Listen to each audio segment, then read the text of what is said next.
American football is a team sport played by two teams on a field that's 100 yards or 300 feet long and approximately 53 yards wide with two 10-yard end zones. Both teams have 11 players each on the field at the same time. The objective of the offense, with an oval-shaped ball, is to get the ball into the end zone, the two outer rectangles on a given field. The defense's objective is to prevent that from happening. The offense has 4 tries to get a first down, which initially is 10 yards away.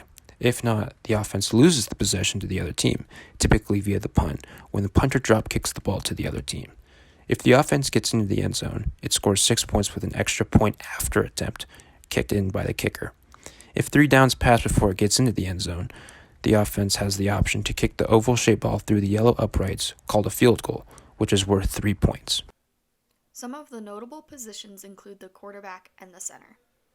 The quarterback's job is to take the ball and begin each play by either handing it off to the running back or passing to one of his teammates downfield. The center is responsible for snapping the ball to initiate the play.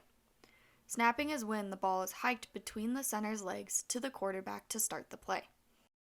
The wide receivers are usually the top pass catchers on a given team, and they will typically line up on the edges of the field.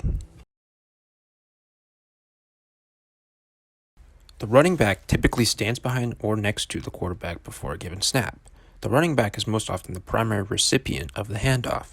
The running back can also run out of the backfield, the area behind the line of scrimmage, for a route to catch a pass from the quarterback. A handoff is when the quarterback hands off, without tossing, the football to the running back or receiver in a given area. Now that we've gone through some of the positions, let's go into some of the most widely used formations in football. Hello. Well, these two formations on the board are the single back offensive play, and you also have the 4-3 defense. To explain them a little more detailed, single back is where you have one quarterback and you have a single running back in the backfield alone, which hence single back. And for the defense, 4-3 is you have 4 defensive linemen and 3 linebackers, along with 2 safeties and 2 corners, which are out of account due to the 4-3 setup on the defensive line. Well, with this next formation, we have the I formation. The I formation is pretty simple, but you add another almost running back behind the quarterback, but it's a fullback. And it's pretty simple, it looks like an I, so that's why it's the I formation. As in defense, we have the 3-4, where you have your 3 defensive tackles, defensive linemen, along with 4 linebackers now, and then your regular 4 secondary players.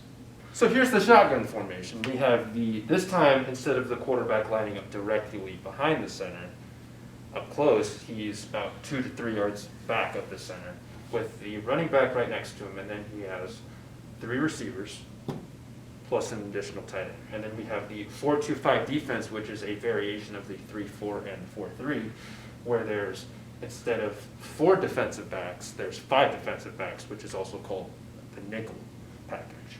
And then you have 2 linebackers with 4 defensive linemen lined up across the formation. Now, what is a penalty? A penalty is an infraction committed by either the offense or the defense. When a penalty occurs, the team called for the penalty loses yards. Defensive pass interference is when a player on the defensive side of the ball grabs or dictates where the offensive player is trying to go, who's trying to either make a catch or run their route. And the defensive player, if the ball is in the air, is not in view or cannot see where the football is going, or can't see that it's coming toward them. Offensive holding in football is the restraining of another player who is not in possession of the football, and it often can cause injuries, but also is not fair play during a game. Offsides is the offense or defense when it exceeds the line of scrimmage prior to the snapping of the ball. As seen here, he is moving across the line of scrimmage before the ball has snapped. A false start in football is when an offensive player moves or makes any sudden movement before the quarterback says hike and the ball is snapped. A face mask in football is when a player on either side of the ball, offense or defense, grabs an opposing player's face mask to make a play during the game. As this whole video demonstrates the rules of mainly college football, how does it refer from the rules of professional football, also known as the NFL? There are a couple of rules to be mentioned, so first we will talk about the 2 minutes at the end of each half.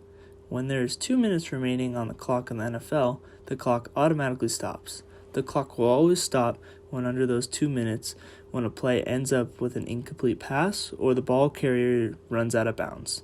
In college, the clock doesn't stop at the 2 minute mark. Adding on to that, after every play ran under the 2 minutes, the clock stops until the ball is placed where it needs to be snapped for the very next play. College and the NFL also have a difference in the amount of players allowed to be on a team. The NFL only allows a maximum of 53 players right before week 1 of the regular season. College football, however, allows up to 125 players. The limit is usually 105, but that is still a huge difference to consider. There is a difference in width between hash marks on the field. College football is 40 feet between hash marks compared to the NFL at 18 feet and 6 inches apart. Then there's the 2 foot versus 1 foot catch rule for the NFL versus college. In the NFL, you have to always catch the ball with 2 feet inbounds. In college, you need only 1 foot to make it inbounds, which is a lot easier. The last difference to make note of is the overtime rules. In the NFL, the first team to score a touchdown no matter what wins. But if the team first with the ball scores a field goal, or doesn't score at all, then the other team gets a chance to score. There can be ties in the regular season, but the playoffs will go until there is a definite winner, even if it requires an extra overtime period. College is a lot different. One team will go first and start at the opponent's 25-yard line and either score a touchdown, field goal, or not at all. The opposing team, no matter what, will get a turn to try and match the other team. This could go on forever, as there must only be one winner. In the FBS, there's 10 official conferences, with one independent conference that includes Army, Navy, and the University of Connecticut. In the Southeastern Conference, also known as the SEC, it is led by Alabama, LSU, Texas A&M, Auburn, and Florida. In the Atlantic Coast Conference, it is led by Clemson, North Carolina, and the University of Miami, Florida. In the Big Ten, the leaders are Ohio State, Penn State, Iowa, and Wisconsin.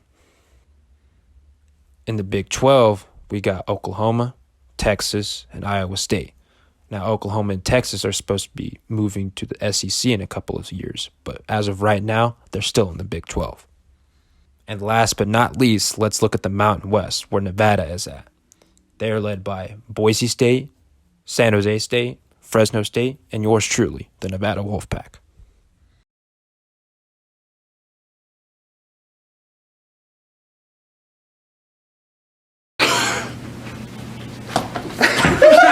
I was not looking. I was not looking.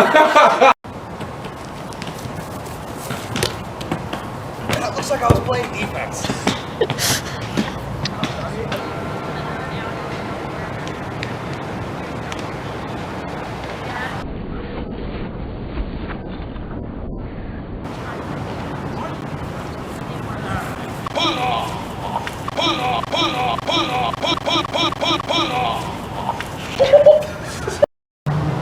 There's a bee. Not gonna hurt you. Right? Spike it on the B. We're live, right? Yeah, we're live. We're live. And that ends